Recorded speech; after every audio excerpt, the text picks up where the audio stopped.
Superstar Shakib খানের তুফান সিনেমাটির এত জনপ্রিয়তা, এত ভাইব, এত ভালো পারফরমেন্স দেখে সুপারস্টার শাকিব খান নিজেই ধারণা করে নিচ্ছেন যে তার নিজের করা তুফান সিনেমাটি 100 কোটি প্লাস আয় করতে যাচ্ছে। এই যে এত শোজ তারপরও টিকিট পাওয়া যাচ্ছে না। আমার ফ্যামিলি বলে ভাই টিকিট দেই, ও বলে টিকিট দেই, ভাই টিকিট দেই।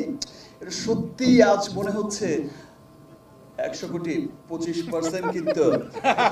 তবে দর্শক, তুফান সিনেমাটি যে পরিমাণ ভাইব তুলতেছে, যে পরিমাণ শীর্ষে অবস্থান করতেছে বা যে পরিমাণ আলোড়ন সৃষ্টি করতেছে সিনেমা অঙ্গনে, তাতে তো মনে হচ্ছে সুপারস্টার শাকিব খানের তুফান সিনেমাটি 100 কোটি বা 200 কোটি আয় করা কোনো ব্যাপারই না। তবে দর্শক, পরিচালক রায়হান রাফি আসলে একজন ট্যালেন্টেড পারসন, কেননা যেই ধরনের কমার্শিয়াল সিনেমা এর আগে কখনো দেখা হয়নি বাংলা সিনেমা অঙ্গনে, সেই ধরনের অসাধারণ কমার্শিয়াল এবং অসাধারণ কেজিএফ এবং পুষ্পা টাইপের সিনেমা তৈরি করতে সক্ষম হয়েছেন পরিচালক রায়হান রাফি।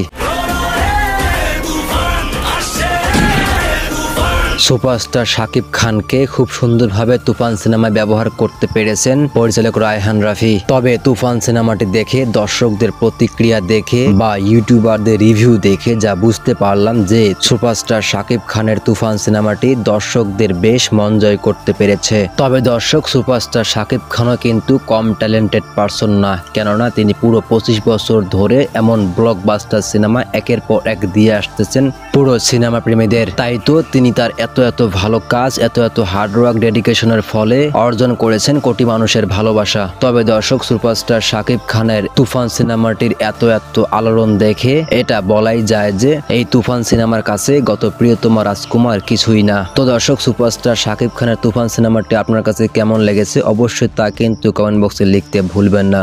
আর হ্যাঁ, সুপারস্টার শাকিব খানের তুফান সিনেমাটি 100 কোটি প্লাস আয় করতে পারবে কিনা, এতে আপনার কি মনে হয় অবশ্যই তা কমেন্ট বক্সে লিখবেন। তো আসেন ভিডিওটি এখন আমরা শেষ করি। ভালো থাকবেন, আল্লাহ হাফেজ।